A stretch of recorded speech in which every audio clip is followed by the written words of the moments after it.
Ang anime movie na ito ay nag-uumpisa sa isang samurai warrior na tinatawag na Hanzo, na nagtuturo sa kanyang anak tungkol sa isang aral sa buhay tungkol sa kapangyarihan ng isang scorpion, dahil sa kanyang determinasyon na lumaban. Matapos ang isang masayang sandaling magkasama, iuuwi na ni Hanzo ang kanyang anak sa kanilang nayon, ngunit bigla silang naambush ng isang clan na tinatawag na Linquel. Upang ipagtanggol ang sarili, sinimulan ni Hanzo na labanan sila ng brutal, winasak ang mga buto nila sa pamamagitan ng suntok, ngunit tumakas kasama ang kanyang anak matapos ma-realize na sobrang rami nila. Pumunta siya sa isang tagong lugar at nadiskubre na ang buong nayon ay pinaslang na. Nagmamadali si Hanzo upang tingnan ang kanyang asawa na hindi na makilala, dahil siya rin ay pinatay ng clan. Nagalit si Hanzo at pinatay ang lahat ng ninja na makita niya, pinuputol ang kanilang mga katawan at pinagsasaksak ang kanilang mga mukha, upang tiyakin na hindi sila mabubuhay. Biglang lumitaw ang isang lalaki na tinatawag na Sub-Zero na hawak ang leeg ng kanyang anak, at banta kay Hanzo na sumuko. Habang sumusuko si Hanzo, hinuli siya ni Sub-Zero gamit ang kanyang kapangyarihan sa yelo, at pinapanood siyang unti-unti na sinasakal ang kanyang inosenteng anak hanggang sa mamatay ito. Umiyak si Hanzo at nangako ng paghihiganti, agad siyang pinatay ni Sub-Zero bago pa siya makapagsalita ng higit pa. Biglang lumipat ang eksena sa isang templo, kung saan nakikita natin ang isang monghe na nagngangalang Lokang na nagmameditate. Bigla siyang inatake ng isang misteryosong tao mula sa kadiliman.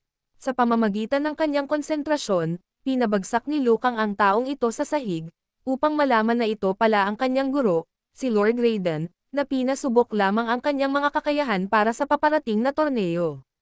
Sa China, makikita natin ang maraming tao na nagtataya sa isang street fight.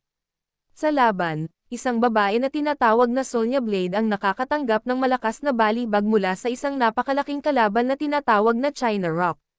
Naalala ni Sonya ang lahat ng kanyang mga karanasan at pagsasanay mula sa Special Forces, na nagbigay sa kanya ng inspirasyon na bumangon muli at gamitin ang isang matibay na bakal upang baliin ang ngipin ng kalaban, at tapusin ito sa pamamagitan ng isang malakas na suntok sa mukha. Isang misteryosong lalaki sa mga tao ang nakakita sa kanyang kahangahangang kakayahan sa pakikipaglaban, inimbitahan siya sa isang Mortal Kombat tournament. Pumayag siya na sumali sa torneo matapos malaman na naroon ang kanyang sinumpaang kaaway na si Kano. Samantala, binuhay muli si Hanzo mula sa kamatayan sa Netherworld, na nakatali sa mga kadena. Hinaharap niya ang hari ng mga demonyo na nagtorture sa kanya ng sobrang sakit, pinalapit ni Hanzo ang atensyon ng demonyo sa kanya, at pinunit ang tenga nito gamit ang kanyang mga ngipin, at pinalaya ang kanyang sarili sa pamamagitan ng paggamit ng lava upang lumaban para sa kanyang buhay. Mabilis na kumuha si Hanzo ng pinakamatalas na taga na makita niya, at hinati niya ang demonyo sa dalawa matapos ang maikling laban. Makalipas ang sandaling ito, nakita ni Hanzo ang isang salamangkero sa Netherworld na tinatawag na Quan Chi, na nag-aaya kay Hanzo na tulungan siya na makipaglaban sa Mortal Kombat Tournament, pati na rin ang pagnanakaw ng isang napakalakas na susi. Sa kapalit ng tulong na ito, ipapangako ni Quan Chi na mababawi niya ang kanyang paghihiganti kay Sub-Zero at bubuhayin muli ang kanyang pamilya. Pumayag si Hanzo sa nakakaakit na kasunduan na ito nang walang pag-aatubili, at nagbago ng kanyang pangalan bilang isang demonic ninja, si Scorpion. Sa paglipas ng panahon, ang torneo ay malapit nang magsimula. Dalawang mandirigmang taga-Earth na sina Johnny Cage, isang mayamang aktor sa Hollywood, at si Sonya Blade mula sa Special Forces, ay inirekrut ni Lord Raiden kasama ang kanyang estudyante na si Lokang upang ipagtanggol ang Earthrealm sa pamamagitan ng pakikipaglaban sa Mortal Kombat Tournament. Sa kabilang banda, dumating si Scorpion sa isang nakatagong isla at sumulong upang magnakaw ng espesyal na susi ayon sa utos ni Quan Chi, ngunit nahuli siya ni Lord Raiden, na nagsasabing niloloko lamang siya ni Quan Chi at hindi na ibabalik ang kanyang pamilya sa kanya. Habang ang Mortal Kombat Tournament sa pagitan ng mga kampyon ng Earth at mga kampyon ng Netherworld ay malapit nang magsimula, na layuning aliwin ang lahat, naglabas si Shang Tsung, ang pinuno ng mga kinatawan ng Netherworld, ng isa sa kanyang mga bilanggo na si Jax, ang commanding officer ni Sonya Blade, na kinulong ng isang beerang sundalo na si Kano, at napilitang labanan ang kampyon na tinatawag na Goro. Nang magsimula ang laban, agad na nawalan ng kumpiyansa si Jax matapos ma-realize na ang laban ay lubos na higit sa kanyang kakayahan. Ginamit siya ni Goro bilang laruan at pinaiyak siya sa pamamagitan ng paghihiwalay ng kanyang dalawang braso. Ngunit bago papatayin si Jax, lumitaw si Lord Raiden na galit at pinagaling ang mga sugat ni Jax, at sinuntok si Goro na nagdulot ng pagkabangag nito. Galit si Lord Raiden kay Shang Tsung dahil hindi ito ayon sa mga patakaran, dahil hindi pa nagsisimula ang Mortal Kombat Tournament. Si Jax ay ibinalik sa pangangalaga ni Shang Tsung, na opisyal na nagsimula sa torneo sa pamamagitan ng pagpapadala ng bawat mandirigma sa magkaibang dimensyon upang makipaglaban sa isang one-on-one combat. Ang unang laban ay sa pagitan ni Johnny Cage at Baraka. Sa pamamagitan ng pag-iwas sa mga atake ni Baraka, napagtanto ni Johnny na ang torneo na ito ay hindi isang set ng pelikula kundi tunay na labanan. Iniiwasan niya ang lahat ng mga saksak na nagdulot sa gusali na magsimula ng apoy at gumuho dahil sa kanyang patalim, nakaligtas siya bago ang pagbagsak ng gusali, at si Baraka ay natabunan ng mga bricks. Ang susunod na laban sa torneo ay sa pagitan ni Sonya Blade at Reptile. Mahirap na laban ito para kay Sonya dahil may kakayahan si Reptile sa pagiging invisible. Sa isang matalinong desisyon, nagpapanggap si Sonya na patay na upang mahikayat si Reptile na ipakita ang tunay niyang anyo sa harap niya. Sinamantala ni Sonya ang pagkakataon na labanan siya muli, pinagtagumpayan niya ito gamit ang kanyang kahangahangang kakayahan sa pakikipaglaban, at pinatay si Reptile sa pamamagitan ng pagputol ng kanyang ulo. Si Scorpion na patuloy na uhaw sa paghihiganti, nakakita ng isa sa mga miyembro ng clan ni Sub-Zero at hinuli siya. Pinatay niya ang lalaki matapos na hindi niya makuha ang anumang impormasyon tungkol sa kinaroroonan ni Sub-Zero, at nagpatuloy sa paghahanap sa kanya. Ang susunod na laban ay sa pagitan ni Liu Kang at Kitana. Sa paraan ng pagdepensa lamang ni Liu Kang, malinaw na hindi niya nais na saktan si Kitana, bagkus ay nananawagan siya sa kanya na huminto. Habang patuloy siyang nagtatangkang patayin siya, ibinagsak ni Liu Kang si Kitana sa lupa at nagbanta na papatayin siya kung hindi ito susuko. Nagulat si Shang Tsung dahil lahat ng mga kampyon ni Lord Raiden ay nanalo sa torneo, na nagpapakita ng kanyang galit. Sinabi niya kay Raiden na hindi na magtatagal ang mga kampyon niya, dahil malapit na silang salakayin ng peligrosong clan na tinatawag na Black Dragon. Galit na galit si Raiden, na naniniwala na ito ay isa pang paraan ni Shang Tsung upang dayain ang kanyang mga kampyon. Matapos ang torneo, nagkita-kita ang lahat ng kampyon ni Raiden, ngunit nakita nila si Scorpion na pinapatay ang ilang miyembro ng Black Dragon Clan. Iniisip ng iba na si Scorpion ang masamang tao, at handa na silang labanan siya, ngunit pinigilan ni Johnny Cage ang gulo, na nagpapaalala na hindi sulit ang pag-aaway sa isa't isa dahil may mas malaking banta silang dapat paghandaan. Si Johnny, matapos ang lahat ng kanyang naranasan, hindi pa rin makapaniwala na totoo ang mga halimaw at mahika, ngunit sinasabihan siya ni Sonya na ang lahat ng kanyang nakita hanggang ngayon ay totoo. Biglang lumitaw si Lord Raiden sa harap nila, sinasabing dapat agad silang bumalik sa templo kung saan naghihintay sa kanila ang kanilang huling labanan. Pero bago yon, maraming salamat sa inyo, tandaan nyo wala ang channel na ito, kung wala kayo. Kaya sobrang thankful ako na nandito kayo, at shoutout po sa inyo, tuloy na natin. Sa kanilang daan patungo sa templo, napaligiran ang grupo ng Black Dragon Clan. Dahil sa sobrang dami, natatakot ang grupo sa Black Dragon Clan, ngunit nang makita ni Liu Kang na may isa sa kanila na nagkukunwaring si Scorpion, agad siyang nagkaroon ng kumpiyansa na lumaban. Lumabas si Scorpion mula sa pagkukunwari at sinimulan ang atake sa pamamagitan ng paggamit ng kanyang sandata upang pagsamasamahin ang mga ulo ng mga miyembro ng Black Dragon, samantalang sumali rin ang iba sa kanya. Tuwing sumusubok si Johnny na lumaban, palaging nauuwi siya sa proteksyon ni Sonya dahil sa tingin niya ay mahina si Johnny. Inilabas ni Liu Kang ang kanyang pinakamahusay na galaw na tinatawag na bicycle kick, at pinatay ang natitirang miyembro ng Black Dragon. Biglang sumulpat si Kano at nagsimulang magpaputok habang ang grupo ay tumakas. Habang nag-e-enjoy siya, lumitaw si Sub-Zero at sinipa siya palayo dahil sa paglabag sa karangalan ng Mortal Kombat Tournament, habang pinagmamasdan siya ng mapaghimagsik na si Scorpion mula sa likod. Sinugod niya si Sub-Zero nang hindi ito handa, sinasabi na siya ay maghihiganti sa kanyang pamilya, ngunit nagulat si Sub-Zero at hindi alam kung ano ang nangyayari, ngunit kailangan pa rin niyang ipagtanggol ang kanyang sarili. Matapos ang maikling laban, ginamit ni Scorpion ang tanging pagkakataon na patayin siya sa pamamagitan ng pagtapon sa kanyang sarili kasama si Sub-Zero sa isang pako na pumatay sa kanilang dalawa, habang hinahabol ni Sonya at Johnny Cage si Kano upang hanapin si Jax. Nalaman na hindi pa pala patay si Scorpion, at nakita natin si Quan Chi na kinakausap siya dahil hindi siya nakatuon sa kanyang misyon na magnakaw ng espesyal na susi, kundi sa pakikipaglaban kay Sub-Zero. Nang magalit, ibinunyag ni Quan Chi na siya ang tunay na pumatay sa kanyang pamilya sa pamamagitan ng paggamit ng kanyang mahika upang magkunwaring siya si Sub-Zero. Lumayo si Quan Chi na naniniwala na siya'y patay na, ngunit si Scorpion ay bumangon mula sa pako. Habang hinahabol ni Sonya si Kano, huminto siya matapos matagpuan si Jax na hawak niya. Inilabas ni Kano ang isang grupo ng malalaking halimaw upang labanan siya, subalit hindi niya ito kinaya dahil hindi niya kayang labanan ang napakaraming halimaw mag-isa. Dumating si Liu Kang sa templo upang labanan ang huling kampyon na si Goro, na alaga ni Shang Tsung, na tila nagwawagi sa laban. Habang si Sonya ay malapit ng patayin ng mga halimaw, biglang sumulpat si Johnny Cage at sinira ang halimaw upang iligtas si Sonya, na nagulat sa kanyang kakayahan sa pakikipaglaban. Magkasama silang nagtagumpay na patumbahin ang lahat ng mga halimaw gamit ang kanilang kahangahangang kasanayan sa pakikipaglaban, at nagpatuloy upang patayin si Kano na nagbanta na kapag lumapit sila, papatayin niya si Jax. Ngunit sinagasaan ni Jax ang kamay ni Kano, na nagbigay kay Sonya ng pagkakataon na patumbahin siya. Samantala, si Goro ay patuloy na binubugbog si Liu Kang hanggang mamatay.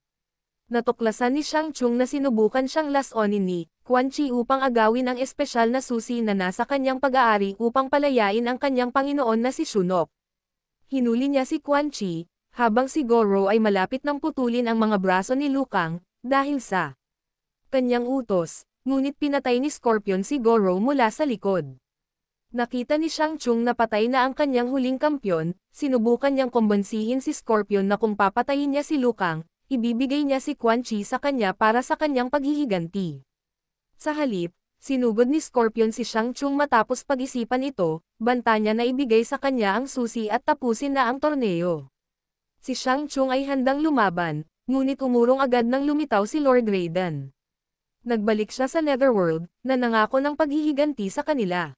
Nang nawala ang kapangyarihan ni Shang Tsung, ang buong templo ay babagsak, kaya tumakbo sina Raiden at Liu Kang palabas ng templo, iniwan si Scorpion at Quan Chi sa kanilang labanan.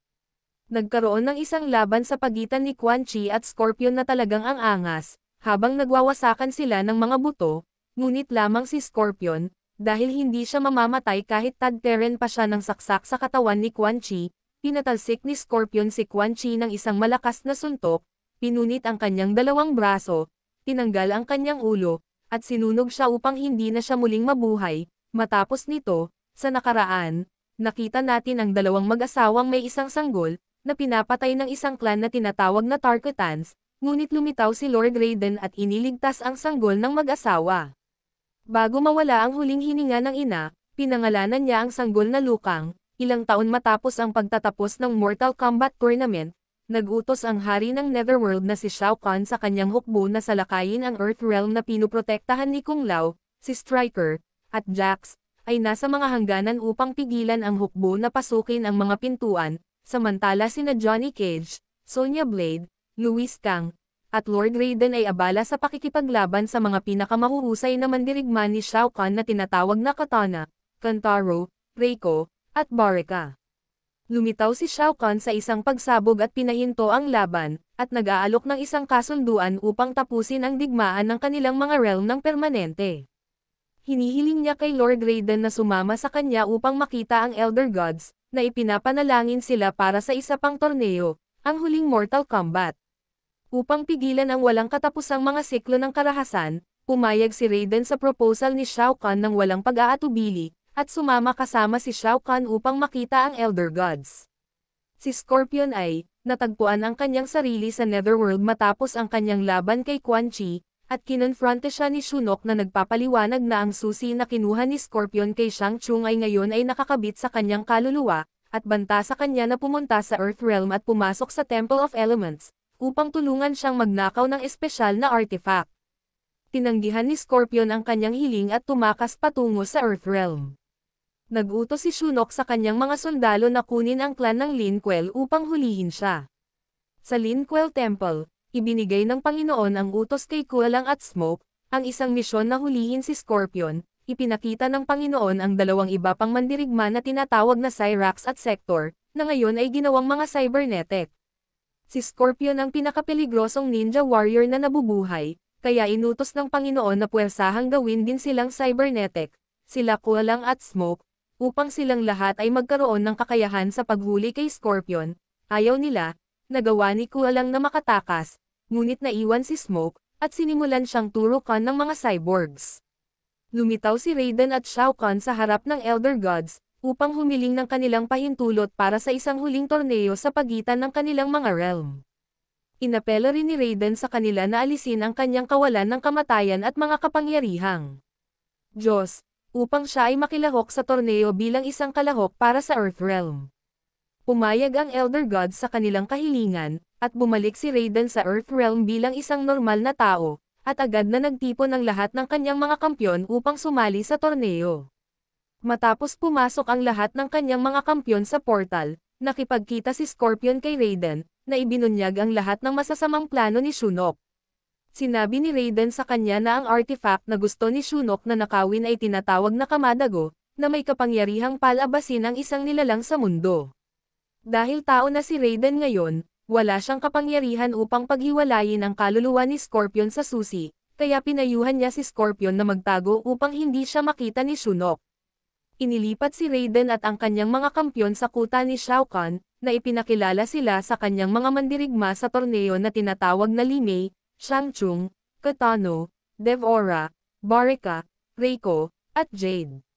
Nang magsimula ang torneo, natalo si Johnny Cage kay Devora nang hindi pa siya nakakalaban. Nanalo si Liu Kang kay Jade sa pamamagitan ng isang napaka-brutal na suntok, nanalo si Striker sa kanyang laban kay Baraka sa pamamagitan ng kahangahangang kasanayan sa pakikipaglaban, sinugod ni Sonya Blade si Li Mei at paulit-ulit na inuntog ang ulo nito sa lupa. Samantala pinatay ni Jax si Kitano. Sa Earthrealm, inatake si Scorpion ni Sector at Cyrax, at sumama sa kanila si Smoke na ngayon ay naging isang cyborg. Si Scorpion ay napaligiran at natalo ng mga cyborgs, na siyang kumuha at dinala siya sa mga pintuan ng templo, pilit siyang pinapagamit ng susi upang buksan ang mga pintuan. Ang mga cyborgs ay malapit nang patayin siya pagkatapos niyang buksan ang mga pintuan, ngunit pinatigil ni Kuai Liang ang mga cyborgs, dahil nais niyang patayin si Scorpion sa kanyang mga kamay, upang maghayganti sa pagkamatay ng kanyang kapatid na si Sub-Zero. Matapos ang isang walang katapusan na labanan, nagpapanukala si Scorpion kay Kuai Liang na magsanib puwersa sila upang protektahan ang artifact laban sa mga cyborgs, na nagpaplano na muling buhayin ang tagapagwasak ng mundo. Silang dalawa ni Scorpion at Kuai Liang ay parehong natalo, at kinuha ng mga cyborgs ang artifact at tumakas patungo sa Netherworld. Sa torneo, nagtapos si Raiden ng kanyang laban kay Reiko gamit ang sinaunang mga pamamaraan sa pakikipaglaban. Nanalo si Sonya sa laban niya kay Devora.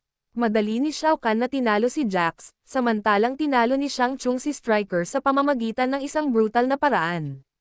Sa huling yugto, si Kung Lao ay lumalaban kay Shao Kahn na madali niyang pinunit sa dalawa, gamit ang kanyang sandata, samantala si Kitana ay nakikipaglaban kay Raiden na binantaan ang buhay nito. Pagkatapos ng maikling laban, pinagtaksilan niya si Shao Kahn sa pamamagitan ng pagsalakay sa kanya. Si Shao Kahn ay sinakaw si Kitana matapos gawin iyon sa kanya ni Kitana, samantalang si Liu Kang ay lumalaban kay Shang Tsung na pinahihina ang kanyang kaliwang braso gamit ang kanyang mahika. Ngunit sa kabila ng disadvantage na ito, nanalo pa rin si Liu Kang sa laban, ngunit nagpa siya na huwag patayin si Shang Tsung. Samantala, dumating ang Panginoon ng Lin Kuei clan kasama ang kanyang mga cyborgs, at ibinigay ang artifact kay Shinnok, ngunit nais nitong labanan siya pagkatapos na ibunyag niya ang kanyang mga masasamang plano na dalhin ang isang nilalang sa mundo. Sa kasamaang palad, pinatay ng mga halimaw ni Shinnok ang Panginoon at ang kanyang mga cyborgs, samantala dumating sina Scorpion at Kuai Liang, ngunit hindi nila napigilan si Shinnok na muling buhayin ang tagapagwasak ng mundo. Sa kabilang banda, nakikipaglaban si Raiden sa isang huling laban kay Shao Kahn. Pinakita ni Raiden ang kanyang magaling na kasanayan sa pakikipaglaban, ngunit hindi sapat ang kanyang kapangyarihan upang depensahan ang mga suntok ni Shao Kahn. Sa kasamaang palad, pinatay si Raiden ng napaka-brutal ni Shao Kahn, at nang makita ni Liu Kang ang lalaking naging parang ama sa kanya na pinatay sa ganitong paraan, galit na lumaban siya kay Shao Kahn.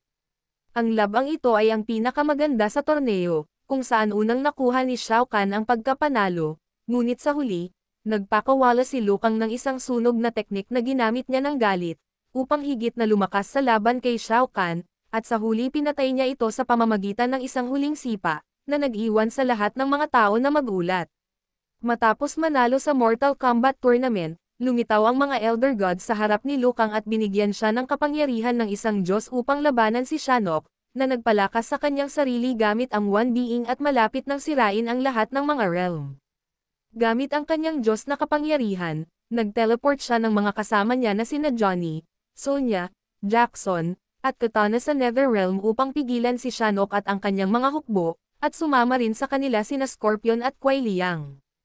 Si Liu Kang ay nag-transform bilang isang malaking dragon at nakipaglaban ng one-on-one kay Shinnok, habang ang iba ay sumali sa militar sa pakikipaglaban sa hukbo ni Shinnok.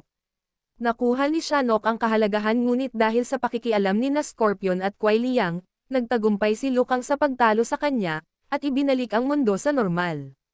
Nagtatapos ang pelikula sa pagbibigay ni Sonya Blade ng halik kay Johnny, at iniwan silang hindi mapakali dahil ang laban ay magpapatuloy pa rin, dahil hindi natagpuan ang katawan ni Shao Kahn. Mula sa malayo, binuhay si Raiden at nagkaroon muli ng kanyang Diyos na kapangyarihan habang pinagmamasdan ang mundong kanyang ginagalawan, na may kidlat na nagpapakita sa langit.